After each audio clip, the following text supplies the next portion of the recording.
Hey everyone, Brandon here, host of the Devy Deep Dive podcast and creator of the Devy Dashboard. Welcome to the Devy to Dynasty YouTube channel. I appreciate you tuning in.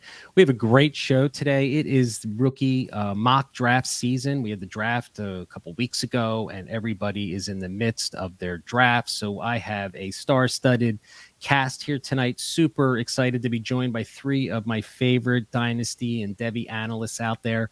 I got Matt Hicks from the rookie big board. How you doing tonight, Matt? I'm doing good, Brandon. Always fun to chop it up with you. Always fun to mock draft. Yeah, isn't that the truth? And Swags from Rookie Fever podcast. How you doing tonight?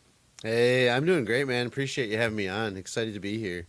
I appreciate you having me on for all those great rookie profile films or podcast episodes you guys did before the draft. They were fantastic. Did they work out well for you? Yeah, honestly, I love the Rookie Fever player profiles, and I'm not even trying to self promote what Finero and I do at Rookie Fever through our profiles, but just even having all you guys on talking to people, they end up being, I mean, my go to, my first spot that I listen to. Whether it's his or one that I do. So yeah, they work out great for me. Yeah, So that's I great. hope, and we get a lot of great responses back from the listeners. So I mean, kudos to you guys. We had Matt on, you on. I know you did a couple. Matt did some last year, you as well. So Yeah, Mike, yeah, they were really Mike, good. next year, last year. We'll get you on last year, Mike. Yeah, there you go. And that is Michael Bauer from the Dynasty Rewind. Mike, how you doing tonight? I'm great. Thanks for having me on, Brandon. Excited to be here. Love the channel and everything you guys do. Yeah, I appreciate it. Yeah, we all got our YouTube channels. I don't think Rookie Fever has one yet, but I know Matt does, and Michael and myself, and I know that we're all into that. So we enjoy doing these shows. So tonight we're going to do a 3-round rookie mock. We're going to kind of go through. We're each going to select 3 players per round. We're going to briefly discuss why we chose, maybe discuss landing spots, where we see them going in our current rookie drafts and mock drafts that we've seen. So it should be a great time. The format's going to be pretty much what we kind of do here anymore. It's Superflex, tight end premium. So, you might see some tight ends show up in this 3-round mock, but it is the season. We're going to have fun. But before we get started, I just wanted to promote the big Devy event of the year that's going to be happening in just a little under 2 weeks. Matt Hicks here tonight is going to be a co-host with me for the Devy Summit event, which is going to be held on May 22nd. It's going to be a 6-hour live feed event from 12 o'clock to 6 p.m. It's going to be awesome. We have a star-studded guest list. We're going to be talking everything from analytics. Matt Waldman's going to talk about film study and what he looks for scouting, and it's going to be ending with a great 2-round Devy mock. So be sure to mark your calendars for that. It again is on May 22nd. So let's get started, guys. We pick balls right out of the bingo thing, and I got the first pick. All right, and I got the 101. So I'm sure I'm going to surprise you guys. I'm taking Alec Pierce here at number 1. Nice. Nah. Take it easy. I'm not taking Alec Pierce. I'm going to take my RB1, and I'm sure the RB1 for most people as well, but I'm going to be taking Breece Hall with this selection. I think, honestly, I think he is the consensus 101 right now. I think he was the first draft running back taken at the beginning of the 2nd round. Love the landing spot at the Jets. I think what they're doing, they're adding all those offensive pieces around Zach Wilson is only going to help Breece Hall. Michael Carter shares. If you got Michael Carter shares, I know that everyone's concerned about what his usage is going to be. I think Breece Hall is going to come in and be that RB1 bell cow. But I still think Michael Carter might get some play as well. So we can't lose sight of the fact that Breece Hall is a rookie. So if you do have Michael Carter shares, don't be too concerned. He still might have a little bit of value left, but nonetheless, Breece Hall is going to come in here, I think, take that job. I'm excited about his landing spot. Here we are talking about the Jets being excited, but we are. I think it's a decent landing spot. So I'm going to take him at the 101, get the best running back. They're scarce. Of course, they have a shorter shelf life, but I'm going to take Breece Hall here with the 101. Swags, you had the second pick. Are you going with a wide receiver? Are you going with a running back? Who Yeah, you thinking at this this was point? low hanging fruit here, but I wanted to say that Michael Carter is to Breece Hall what Jamal Williams is to Swift, and he's nothing. Okay. Just want to throw that out there. Okay. Sorry. That's okay. But yeah, so this was easy for me with number 2. I'm taking Kenneth Walker. This was interesting to me because I have Matt and you here tonight, Brandon, and I was on the clock at 101, and somebody sent me, I think it was a 102 and 205, and I quickly reached out to you and Matt, and I was like, dude, am I crazy to just accept this? And like, how much further is Kenneth Walker down from Breece Hall? And both of you were just like, yes, do the deal. And I've seen Matt a lot too, like on Twitter mentioning, I don't know, it's kind of funny to me that this is the first time people have really thought that Rashad Penny was, I didn't know people thought Rashad Penny was good anymore until Kenneth Walker was drafted. But I think he's going to take this job and run with it, not worried about the passing game. And we've seen what Seattle can do with a run game if they have a decent running back going. So Kenneth Walker, easy for me here. I like it. Yeah. I've seen him come off the board here. I've seen him fall all the way to 103 and 4. So, but you're right. I mean, after this, there's probably a little bit of a drop off for the running back. So I think that's a solid pick with the second pick. And the that's first part round. of it. Yeah, exactly. I mean, the scarcity of the position, right? Yep. All right, Matt, you had the third pick in the first round. Who'd you select? Yeah, Brandon, there's two wide receivers that I love at this point in the draft. One, which I think you can consistently get a little bit later. And so I'm going to go with Drake London, who is the guy who you mentioned sometimes Kenneth Walker falls to 103. I found it's usually if Drake London is going at 102. Great pre-draft profile for me. Huge bump. One of the biggest risers in terms of landing spot and draft capital post-draft. I expect him to get over 100 targets his rookie season, and I expect him to get a lot of the red zone looks there in the Atlanta offense. Marcus Mariota does not scare me at all. So happy to take Drake London here at 103. Yeah, he seems to be the first consensus wide receiver taken off from the drafts that I've been involved in. All right, Michael, you going to continue the wide receiver run? I am. I do want to say one thing, too. We should have all learned our lesson when we devalued A.J. Brown because of Marcus Mariota. So don't do the same thing to Drake London. I've been telling everybody that. I'm going with Garrett Wilson at the 1-4. I was really happy that he was still available. Also, guys, why is James Cook still on the board? I've seen him going or heard about him going 101 in some places. So we all got to calm down and pump our brakes on James Cook a little bit. We'll talk about him a little bit later. Garrett Wilson, I know a lot of people, Brandon, you're talking about the Jets offense tooling up. Don't be scared. He's going to be a piece of that. You know what I mean? I understand that Zach Wilson can't throw to everybody, but Corey Davis doesn't scare me. Elijah Moore, his role is going to be different than Garrett Wilson. And yeah, I know Denzel Mims is there, but he's as there as Jalen Reagor is there in Philadelphia. So he doesn't scare me, and I'm more than happy to take Garrett Wilson at the 1-4. Yeah, I like that selection a lot, too. Whoever thought we'd be picking two Jets in the first top half of the rookie mock drafts, right? So I'm at number 5. I'm going to stay with my brand on who I enjoyed watching film in all pre-draft. He was my wide receiver 1 coming out, before the draft. I know probably the landing spot scares a lot of people. St. Brown was certainly productive, being really the only wide receiver last year in Detroit. And Goff, I'm not too worried about. I think his value kind of spiked after the massive fall of all of these rookie quarterbacks. And I think he is serviceable enough to get the ball to Williams. I think there's enough targets in that offense for Williams. He's going to be the deep threat and let St. Brown work the underneath in the short area. But Jameson Williams, I think if he hadn't gotten hurt and he killed the combine, the landing spot may be, taking some shine off him as a prospect, but I'm not going to let landing spot affect my pre-draft scouting process. I've been a Jameson Williams guy from the beginning, and here he is sitting at the 5th pick. I think it's a good value. This is kind of where he's coming off draft boards that I've been involved in. Everyone seems to be going after London and Wilson first, and probably Treylon Burks is a guy here that would probably come off a lot of boards, but I don't know. Jameson Williams was my wide receiver 1 before the draft, and I'm not going to, change and pivot at this point in the draft. So, Swags, you had the 1.06. Who did you select? Yep, and for me, this was another easy one, just with that wide receiver group that just went there. Drake London, Garrett Wilson, Williams, and now I'm going to go to Treylon Burks. But I've seen a lot of those players in my rookie drafts go in various order, but I agree it does seem like Drake London is usually the first one to go. I love Burks here just as much as the rest of the group. To be honest with you, it's almost just like let you guys have your choice and whatever falls to me right here.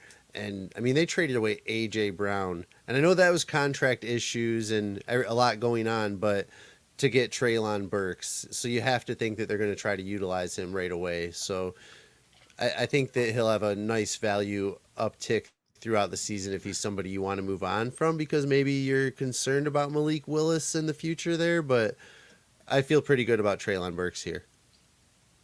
Nice. Yeah. This is about the what I see in the mock drafts, the top 6 picks kind of this is where they all fall in some sort of order. So I like that selection. So Matt, I have a feeling I know who you're going to pick because you're wide receiver one from, you were very vocal throughout the process that you had a wide receiver one that most people didn't have probably in their top 2 or 3 lists. And I respect that. So who are you taking here at the 107? Yeah, man, I am sprinting to the podium. If I don't have this pick, I am selling out to get it because at 107, I love Chris Olave. Right now, Chris Olave is player 3 overall on the rookie big board, so I think it's a great value here at 107. I know some folks are a little bit worried about Jameis Winston. I'm not. It's a good combination. The touchdowns are going to come. Chris Olave doesn't lose points from interceptions, right? But he will benefit from the huck it, chuck it football. And listen, I think Chris Olave is set for 20% of that New Orleans Saints market share, even if Michael Thomas comes back. Sure-handed wide receiver, can work all 3 levels of the field. Man, I think it's an absolute money fit. I'd be willing to take him as early as 103 in a rookie draft. Nice. Yeah. So it should be really interesting to see what Michael Thomas does and if he comes back. I haven't heard much news on him, but yeah, I like that pick of Chris Olave. He was in my top 5 wide receivers, so that's a great pick. So, Michael, you have the next pick at the 8th pick in the first round. Yeah, and I stayed very, very on brand with my selection. I took Kenny Pickett, the new Pittsburgh Steelers quarterback. Being that this is a 2-quarterback league here, I felt, and not anything against any of the guys that were left, but of the quarterbacks taken, he's the one that has the real relevance. What we're assuming is right off the rip. Kenny Pickett, I'm not worried about small hand size. Joe Burrow has small hands too. Everybody, I know Kenny Pickett's. We're not going to talk about hand size. Let's talk about what he can do. He processes well, scans the defense good. He's mobile enough, and he has a fantastic arm. I really wanted the Eagles to draft him, but in all reality, the Steelers is the best fit for him. And also, fun fact, Matt Canada, their offensive coordinator, helped recruit him to Pitt. So it's just kind of a match made in heaven. I really think it's going to pay off long term if you draft him, well, anywhere. I actually just got him in a 1-quarterback league at the 2-8. So nice. Happy with that. I agree with you. I think the landing spot's great. I mean, it's an organization that has had success. It's stable, not a lot of turnover. So I think he has all the opportunity to be successful there. I'm going to here at the 109. It's my pick. I'm going to be taking his teammate here. I'm looking at what's left here on the draft board, and I know there's probably guys that are going to be taking Sky Moore and Christian Watson and all that. But again, I'm going to lean on my pre-draft process of what I did in my scouting, and I'm not going to sway away from that because of a landing spot. But I really like George Pickens here. He's arguably the most physical receiver. I think he, it might have to wait a little bit. Obviously, there's a lot of pass catchers with Claypool and Johnson and Freiermuth, but what I do like is the fact that Claypool just concerns me going to Pittsburgh. I don't know. There's something tells me that they're not a big fan of that kid, and George Pickens could line up on the outside. He is that vertical boundary receiver, big, physical. I did a freshman profile on this channel not too long ago before the draft, concerned about his intangibles. And what I love this landing spot for him, playing with Tomlin, that coach. He's a no-nonsense coach. And if there's one guy that if there are concerns with George Pickens and his intangibles, I think it's Tomlin who could really set him straight and turn him into a pro and put the work in that's needed. So I love George Pickens here. I love his size, his physicality, his toughness. So I do have concerns about him taking plays off, but nonetheless here, out of all the wide receivers left, I've been a George Pickens guy for a long time. So I'm going to be taking George here at the 109. All right, Swags, back to you with the 10th pick in the first round. Who you got? Yeah, and you're right. I am going to go Sky Moore out of Western Michigan. I like him here. I like the landing spot. This is where I want him, though. Like, he's not somebody that I've seen him go as early as 104. And I don't agree with that. I have concerns in this area, like you should with anybody, really, any rookies and lower expectations. But I'd like to see what Juju does there too, But Sky Moore here with the Chiefs, that upside, I'm gonna take Sky Moore here. Okay, Matt, you've got the next pick, the 11th pick of the first round. I guess you taking a running back, or what are you doing? You going with another receiver? What are you thinking? We haven't seen a tight end come off the board yet. It's a little early, maybe. I'm not sure. What do you got?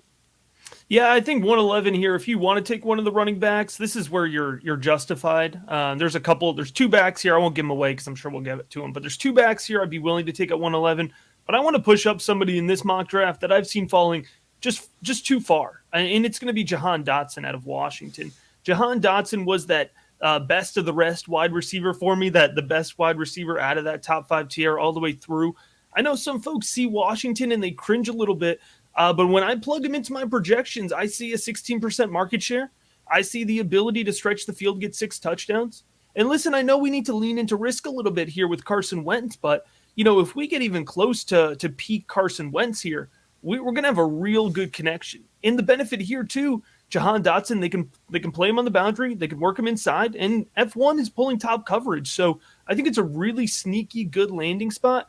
Sometimes we got to be willing to push through our notion of an offense, right? I'm not comparing him to Justin Jefferson, but we were, turned off by the Minnesota offense a couple years ago, but the projection actually looked really good, right? So we have that on a lower scale here with Jahan Dotson. I'm happy with him at 111. Yeah, I think that's a really good value pick. I haven't seen him get out of the first round really. In a lot of the drafts that I've been involved in. So, all right, Michael, you have the last pick of the first round. What are you thinking? It's kind of a tier break for me at this point, and this was not actually the easiest pick. What made it a little bit easier is that this is a tight end premium draft. So I went ahead and I took Trey McBride. Obviously, this is not the landing spot we were hoping for. He's not going to walk in and be anointed the tight end one from day one. Zach Ertz did just sign a contract extension, but Zach Ertz is getting a little bit older. Maybe they're going to start running some more 2 tight end sets out there. We don't know. DeAndre Hopkins is suspended for 6 games, I believe. 6, right? Yeah, he's suspended. Yep. So, there is a possibility that he has some upside early in the season, which I didn't anticipate. If you're an analytics guy, don't just look at the numbers with Trey McBride. You have to watch the film because the numbers, they lie with him because that Colorado State offense is wonky. I know he did not have a lot of touchdowns, but when you watch the film, he was by far and away the best player on the field. And based on some of the competition on both sides of the ball, or for both teams, he was the best player on the field. So Trey McBride at the 112. For the record, if it was not tight end premium, I likely would have looked elsewhere. Yeah, he was really productive at Colorado State. I mean, he didn't score a lot of touchdowns, but touchdowns killed him there a little bit. Yeah, but I mean, I like that pick a lot. So, all right, well, that rounds out the first round. So we're going to head to the second round. I got that pick here, and I'm going to go running back here. I know that most people are probably salivating, thinking I'm taking Christian Watson, but I am not a fan of his game on the field. So I'm going to go to the running back and I am going to take Isaiah Spiller from the Chargers. Now, I kind of debated between him and Dameon Pierce. Dameon Pierce obviously has, I think, a better landing spot, but I think this is a sneaky good landing spot.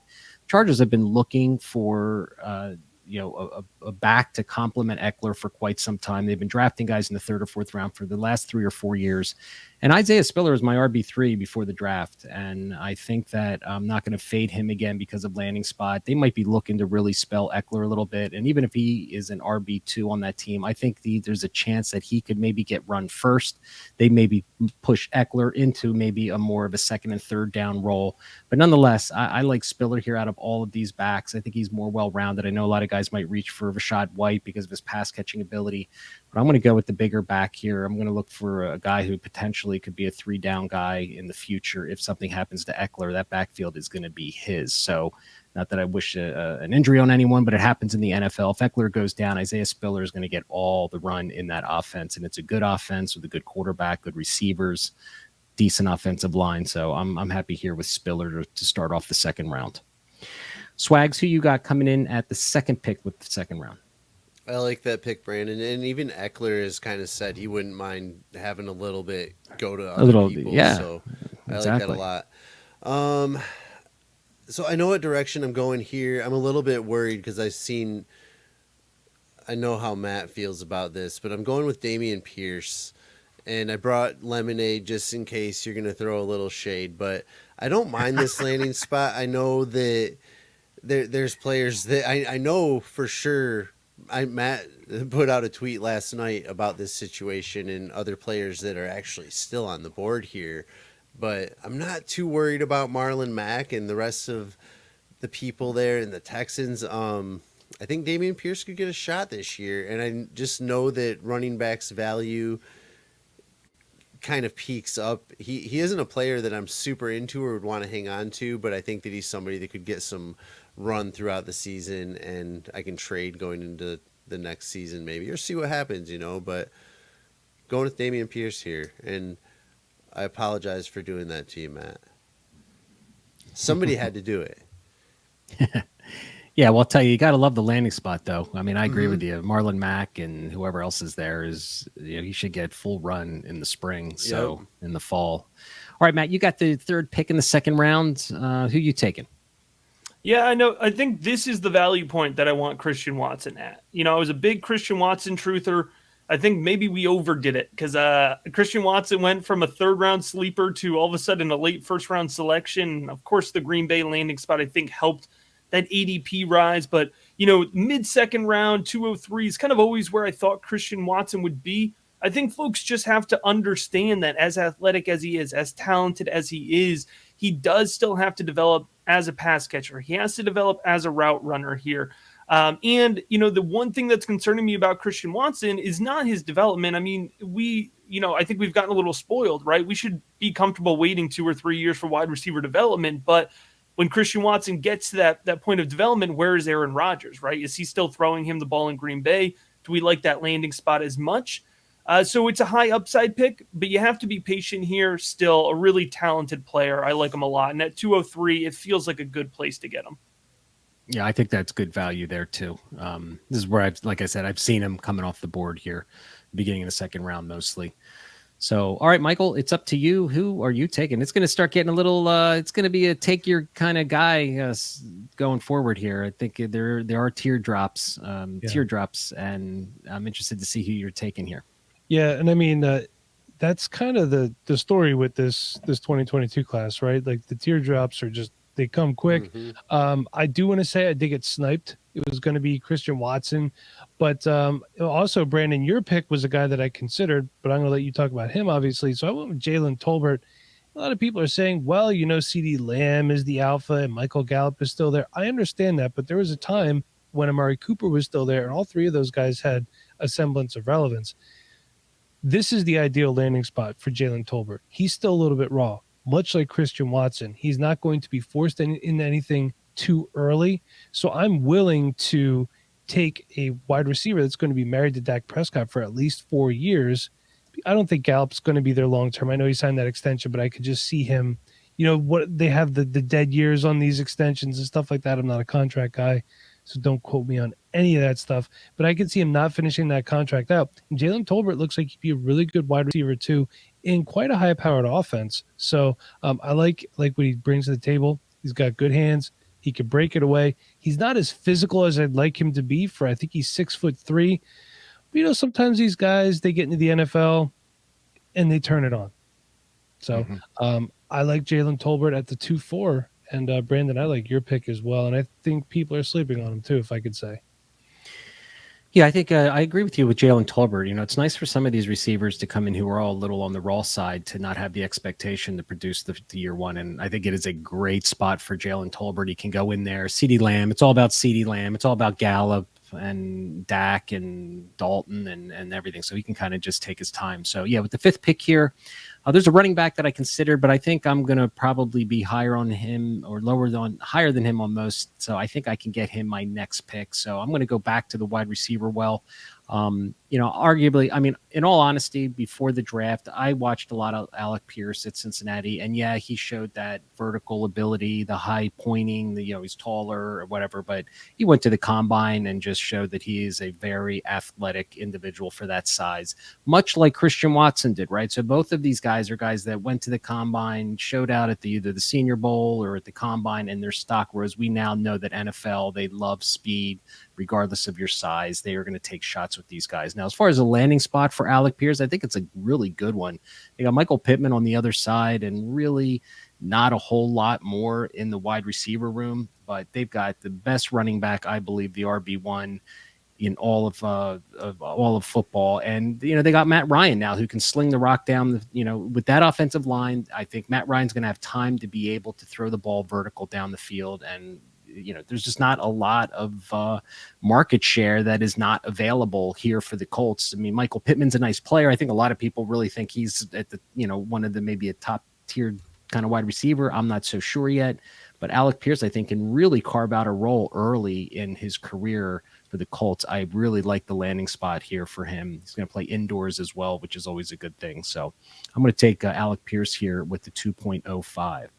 Swag, so you've got the next pick, the 6th pick in the 2nd round. Yeah, so I know we're the smartest 4 people doing this mock today, but I feel like this is an unrealistic spot for me to take James Cook. He's probably not going to fall to most people in their rookie drafts at 206. Nonetheless, I am taking him here. It's a nice little slide.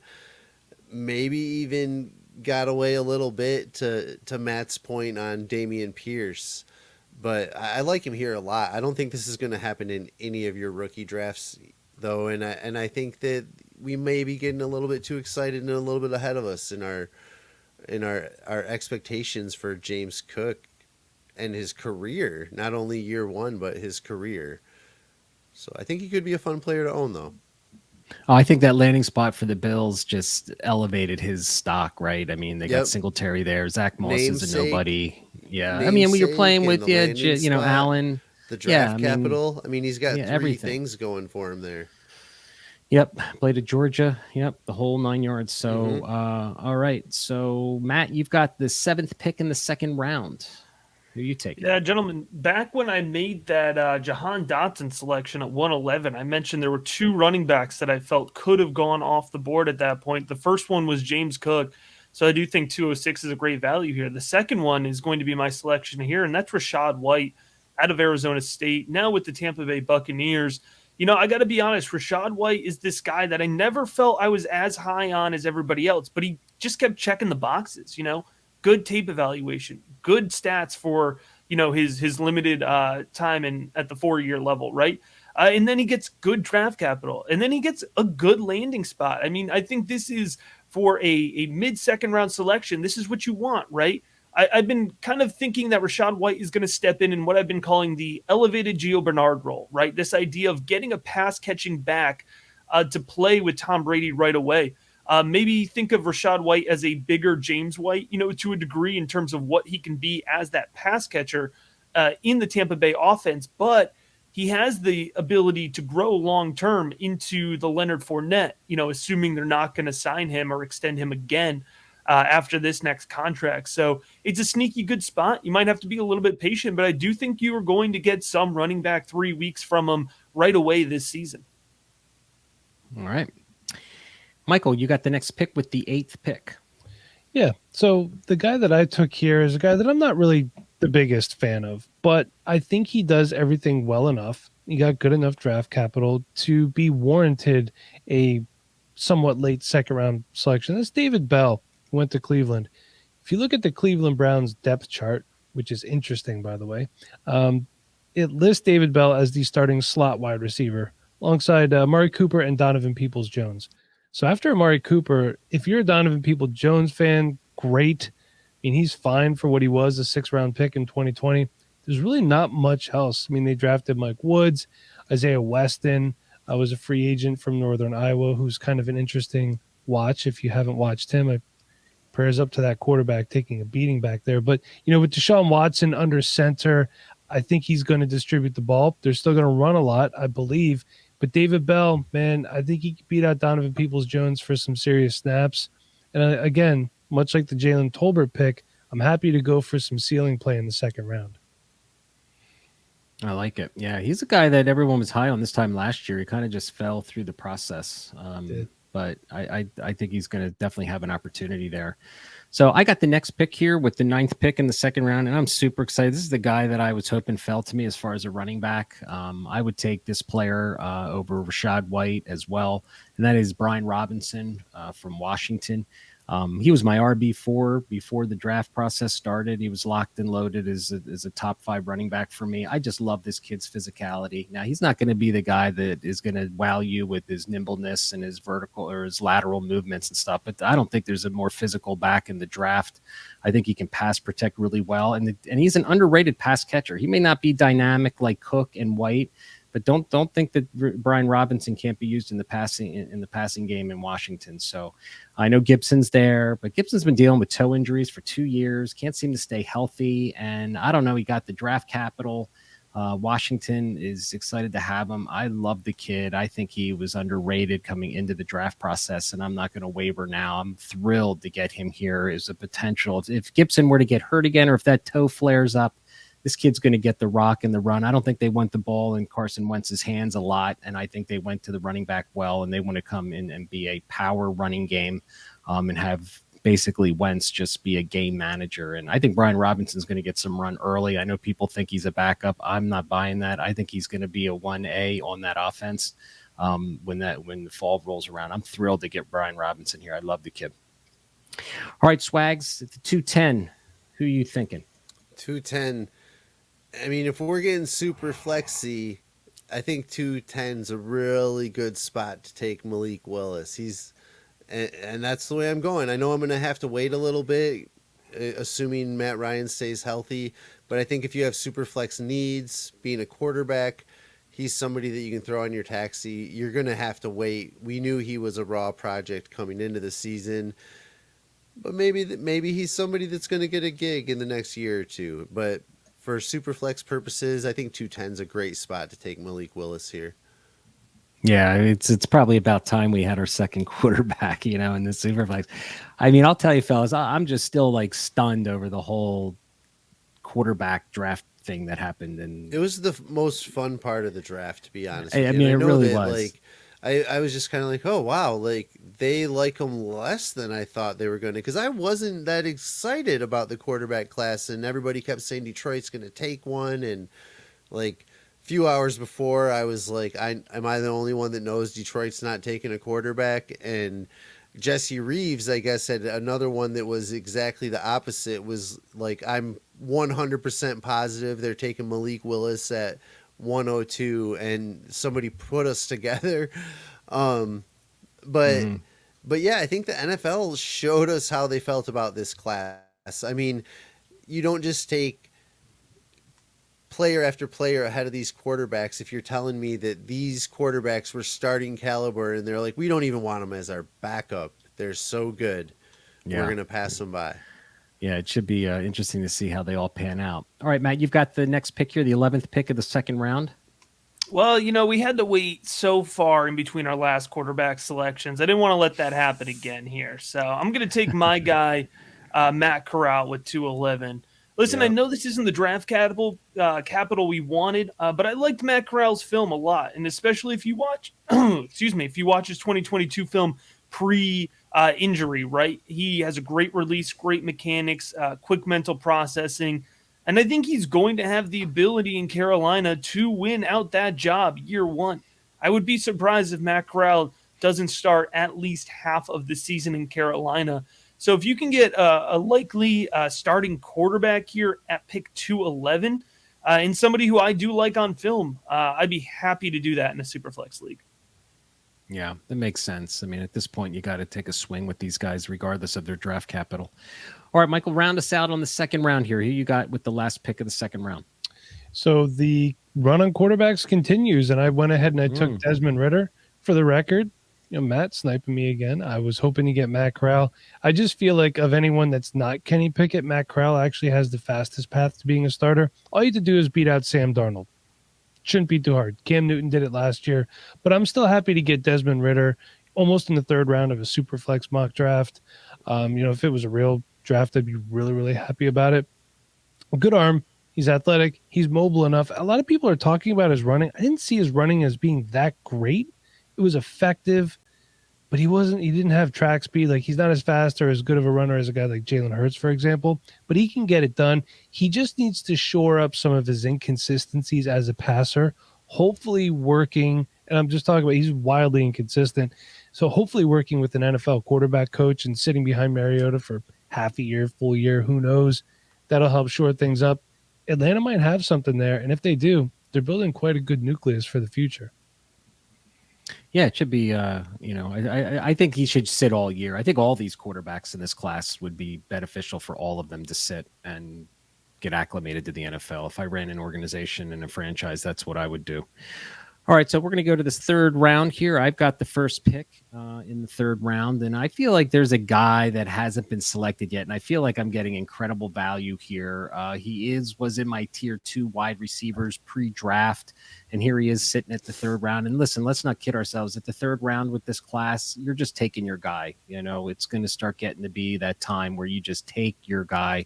And I'm going to start off, and I'm going to take John Mechie. I feel as though he kind of fell. He tore his ACL last year. And I'm just wondering again what his draft process would have been if he had remained healthy and played all season long. But again, playing at Alabama, I mean, he was a very good receiver, quick receiver. I liked this film. Was in my top 8 or 9 pre-draft, and I like his landing spot. I mean, you got Cooks there. Mills looks like he's the guy, so they're trying to surround him. They moved up to get this kid, so I think they're going to. He got the draft capital we wanted. There's just no reason. I think there's a ton of market share available in that offense. Nico Collins was a guy I liked from Michigan last year who's on that team. He did a little bit last year, but I think he got the draft capital, and I think they're going to make sure that they get him out on the field, and I think he can be a very productive receiver, right out of the gate for the Texans. I really like his landing spot, and the fact that he was a tier 2 receiver for me, and here I am in the third round, and he's still sitting here. Of all the other receivers available, I feel like he's a tier above, so I feel like I'm getting really good value here with John Mechie. Swags, you have the next selection, the second pick in the third round. Yeah, so I am not going to go the same route as you. I am not going to take my guy. I'm going to take somebody that I just felt like fell to me a little bit, but if I could, I'd trade back and try to get an extra third round pick maybe. But I'm going to take Wan'Dale Robinson. I'm going to be honest with you, though. I'm not that big into Wan'Dale Robinson. This is actually my first share. But I'm kind of a size guy. I don't like his size at 5'8". I don't want to just complain about a guy, but I felt like this was kind of just a rookie draft deal here at 302. So taking Wan'Dale Robinson nonetheless. Okay. Matt, you've got the next pick, the third pick. Do you love that? Yeah, I think when he got measured up, I think people knocked him down for that, right? I mean, history shows that 5'8" receivers, there's not many of them that have been wildly successful. I mean, the successful careers, but from a dynasty fantasy production standpoint, I think it's not. But hey, listen, he got the draft capital. I loved his game in Kentucky. I mean, he's a tough son of a bitch for his size. I mean, he's explosive. So let's see what the Giants can do with him. All right, Matt, you've got the third pick. Who are you going to take? Yeah, Brandon, I'll really quickly point out that there was no reason that we let John Mechie fall to 301. That was an absolute steal. So he should have been an early second round selection. That's where I would have taken him if I had read the board a little bit better. But, here at 303, I'm going to take Zamir White now with the Raiders. I think if it wasn't for the double ACL injuries, high school and college, Zamir White would have been considered at the top of this draft class. He's a fantastic pure runner. A little bit of a 2-down back. I think he can catch the ball, but I don't think that's going to be his bread and butter. And you look at now, he's with the Raiders. They've just declined Josh Jacobs' fifth-year option. And so I have him pegged for 165 touches as a rookie with the ability to pick up, between 225 and 250 in his second year, depending on what they do with Jacobs. I love that pick. I'll tell you, Matt. I think he really improved this year, this past season. I think he finally got over those knee injuries, and he showed he's just another physical banger who, I think has a lot of lateral movement and, just good contact balance.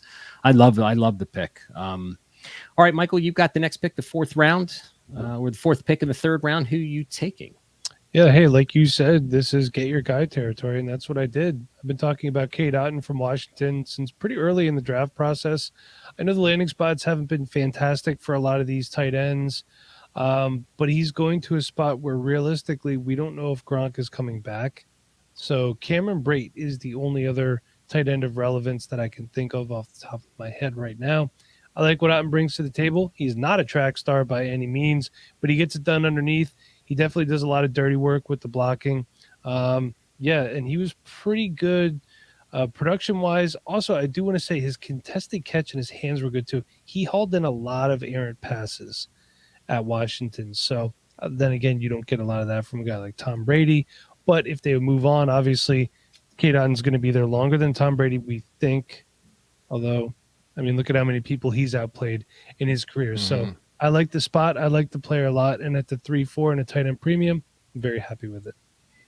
Yeah, it's great, man. It's your guy you get for, especially in a tight end premium league. I like it a lot. So it's a good landing spot too. So I like that. So I'm going to go back to the running back. Well, I'm going to take one of the guys that I really liked. I was a little disappointed with his 40 time at the combine, which kind of knocked him down my ranks a little bit. And that's Tyler Algier, a guy that I just love from BYU. I just love his whole story. He was a linebacker turned running. He was a running back in high school. Came to BYU, was a linebacker's first year. Then they converted him to running back and played 1 year with Zach Wilson. And then last year he continued. I think he was second all college for rushing touchdowns or something like that. Super productive.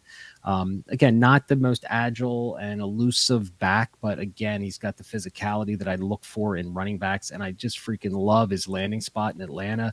Cordarrelle Patterson is there, and we know what he did last year. Is that sustainable for year two of what he did last year? Perhaps. But if he's injured, Mike Davis, I believe, they just waived him. So there's a good chance that this kid gets some run this fall. And the fact that he was just one of my favorite players and we're in our take our guy territory in round 3, I'm loving Tyler Algier here and keeping my fingers crossed that he can get on the field and running on that turf indoors. I like that too. So Tyler Algier here I'm going to take with the 5th pick in the 3rd round. Swags, you've got the next pick, the 6th pick in the 3rd round. I like it. I'm gonna go with Kyron Williams, and I'm coming at this from a little bit of a different perspective from like you guys. I know you guys study these guys so long, but for me, like it's more just Cam Akers is kind of a fade for me. Darrell Henderson doesn't seem like he's the answer there. Maybe Kyron Williams is the next guy up, and in this area, I'm just kind of gonna get some running backs stock up where I see maybe an opportunity happening, and I'm going to go with Kyron Williams here. Okay, yeah. I like it. All right, Matt, you got the 7th pick in the 3rd round. Yeah, man. Slam pick here. Running up to the podium to get Khalil Shakur. I don't actually have to draft Khalil Shakur in a lot of leagues because he's in all my Devies and C2Cs already. But in my rookie leagues, I'm going to have to add him to my roster. I really like the player, man. I like his fit in Buffalo a lot. We're talking about a high passing volume offense. His ability to get off the line quickly, his handwork, his ability to separate very well in the short field. I mean, he perfectly fits in that Manny Sanders role that's already built out there. So I've got him at 78 targets right off the bat. I think he's going to have a fantastic catch percentage there in the Josh Allen offense. At 307, man, an absolute smash value. I like it. Yeah, I like it. So do you think that Gabriel Davis, continues his ascension from last year? Yeah, it's not going to affect Davis, man. You got Davis on the outside. We're going to put Shakur in the slot. We're going to let him work underneath, and maybe it'll even open it up a little bit more for him. Yeah, I like it. Yeah, well, I think with Allen there, anything's possible. Plenty of balls to go around. So, all right, Michael, you got the 8th pick. Who in the 3rd round? Who are you thinking here? Yeah, it looks like the Green Bay Packers are definitely trying to not only bolster their wide receiving core, but also do it with some size too with Christian Watson. And my pick here, Romeo Doubs. I think he was a 4th round draft pick. Was it 4th round? We'll go with that. He was a 4th round draft pick out of Nevada. Hey, he was drafted. His teammate Carson Strong was not. It's got to tell you again what the NFL really thought about this quarterback class. I like Doubs a little bit, and I think in the 4th round in the NFL, that's good value. And I think in the 3rd round of rookie drafts is good value too. Good size, 6'2", doesn't go down easy. Nice hands, and pretty productive. 2 seasons over 1,000 yards. This was done pre-draft. I said he'd fit in perfect with a strong arm quarterback. And I did have him pegged at the 4th round. So he got both of those things. Aaron Rodgers, draft capital I was expecting. He's a very capable blocker too, which that is something that I do put I factor that in because that keeps you on the field. When you stay on the field, you have more opportunities to produce. So I like Doubs, and I like him at the 3.8. I like it. I like it. All right, guys, we all have one pick left, and I'm going to come right out and say that I really don't like this pick that I made. So I wanted to take Kyle Phillips. He's like one of my favorite sleeper wide receivers, but it was way too early, but I at least had to throw his name out there.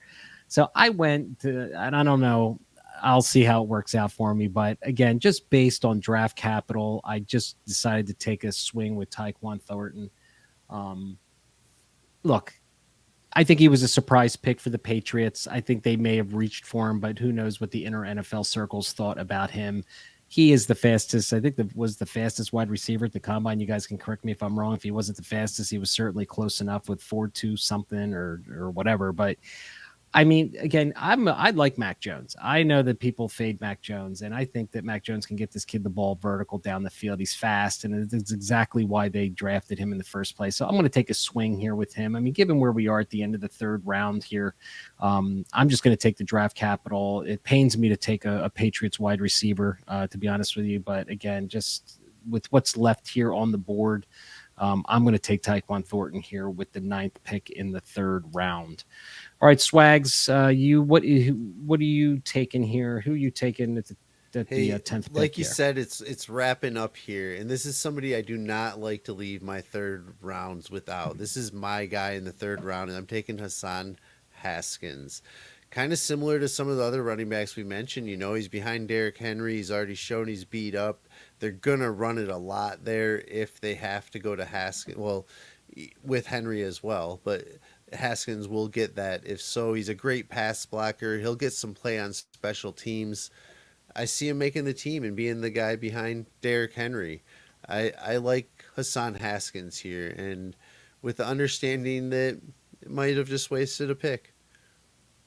Yeah, well, I think a lot of these picks may or may not pan out, so that's just where we are. It's the fun part of this game. All right, Matt, who's your last pick of this draft? Yeah, listen, man, I'll tell you what. People say have been talking bad about this class, but I really like both of those last two selections here, and I really like the guy that I'm going to take off the board, which is Jeremy Ruckert, especially in a tight end premium league, man. You can't let Jeremy Ruckert get to the 4th round. Really well-rounded two-way tight end, an ideal fit with the Jets. I think folks are underselling him as a red zone target, especially you look now, you know, Elijah Moore, Garrett Wilson, these are really good wide receivers, but Jeremy Ruckert is the type of guy, that body and build that's going to get those Zach Wilson red zone targets. So I like Jeremy Ruckert a lot, and I think folks are sleeping on him because he got understandably lost in an offense with Chris Olave, Garrett Wilson, and Jackson Smith and Jigba. Yeah, it's a really good pick. You know, they signed that CJ Uzama too, right? I don't know if that's how you say his last name from the Yeah, they got Bengals, Uzama and they have Tyler Conklin still, but I think yeah. Ruckert's going to be the guy out there sooner than later. And he's a Yeah. hometown hero. Yeah, right. All right, Michael, let's wrap it up. Who you taking here with the last pick of the third round? Sure. And I do love the Ruckert pick, by the way, Matt, killing all my Kenny Yeboah shares, which, by the way, was very sizable. Just want to point that out there. So I went with another tight end, taking a lot of tight ends today, and that's Greg Dulcich from UCLA. I believe he was a walk-on. Maybe, Brandon, you would probably know that better than me, but I didn't see any stars on his 24/7 profile. So I'm going to just say he was not very well recruited. But listen, I know he went to Denver. I know Albert O is there. Anything Albert O can do, Greg Dulcich can just do better. It's that easy. He can block. There you go. He was a walk-on wide receiver. So look at that. He even learned another position. Thank you, Matt. He can block. He can get open. He's got some good breakaway speed when he's got a full head of steam, which is surprising for his size. Route tree was not very expansive, but then again, how many college tight ends not named Kyle Pitts were? Pretty physical, good blocker. I like what I saw, and I really think there's going to be opportunity there, even though they have all those great wide receivers. Now they have Russell Wilson, a guy that knows how to utilize the tight end. And listen, man, the AFC West, you are going to have to throw the ball a ton to be competitive. Greg Dulcich, I love him, and I've been leaving pretty much every draft that I have with Greg Dulcich. He was fantastic at UCLA, man. He was a really athletic guy, and he was really good with the ball in his hands in the second level. I mean, so he had some wiggle to him and some ability to make guys miss. So I could see them maybe putting him out flex. I don't think he lined up in line very much at UCLA, but I think they put him out in the slot. I think he's lined up as a wide receiver. So you might find, even with Albert O there, they might just get him out as a third guy I know Tim Patrick is there too, but I like that pick a lot. I think Dulcich is really one of the more athletic tight ends in the class. So, all right, gentlemen. Well, I appreciate you. So let's go around the horn and Swags. Tell us people where they can find your work and what are you working on? Anything? I am at Swagzilla0G on Twitter and just doing Rookie Fever right now with the Feverish Finero. So you can find us there. Putting out a weekly show still, and we'll have some more stuff coming out for sure. That's great. What about you, Mike? You guys a lot, though. Fun group here. Appreciate you having me on a ton, man. Yeah, no worries. I always love hanging out. I'm a big fan. It's weird because I don't know. It's an interesting story. We'll talk later. Yeah. Well, it's all you guys are great. I love the relationships that are built in this community. It's just great. All right, Mike, what do you got going on? I know you got that killer YouTube channel. What else you have going on? Yeah, you can find me on Twitter at Rewind CEO. You can check out the Dynasty Rewind podcast. I think everywhere podcasts are available. If you want us on your platform, let me know, and I'll do my best to get it on there. We're just kind of slowing down a little bit, taking a little bit of a breather. We had such a big ramp up to the draft that it's like, all right, yeah. We still have content coming out every day, but Brandon, we take our podcast and chop it up. It's basically how we do it. And then we do mock drafts and other stuff too. Listen, if you want to get in on a mock draft, shoot me a DM. We do mock drafts every Monday. It's pre-recorded, obviously, for Mock Monday. So if anyone wants the mock draft, let us know. We'll get you in there. We'll have a good time. Yeah, I saw that. I saw the one you guys did last week. I'm going to take you up on that for sure. I got flexibility on Mondays. So, and awesome. Matt, I know you got a ton of stuff going on with you, my friend. You're reorganizing your whole brand over there. What do you got going on? Yeah, man. Right after we're done recording this, I'm recording the next episode of the Rookie Big Board Podcast Network. That's daily Dynasty, Devy, college fantasy football, and of course the Rookie Big Board Podcast. We got the Rookie Big Board. I have to stop myself, Brandon. I want to put up the 2023 Rookie Big Board already. I know you're probably itching in the same way, but Dynasty, Devy, rookie rankings, full 130-page rookie guide over at patreon.com/theFFeducator, and get in on the Discord. It's really fun. A lot of great dudes over there as well. So yeah, that's what we got going on. Rookie Big Board is on YouTube as well. That's great, guys. All right, man. Guys, I appreciate it. We'll do this again. So again, thanks for tuning in, everybody, and please subscribe to the channel. And guys, again, thank you for joining me tonight.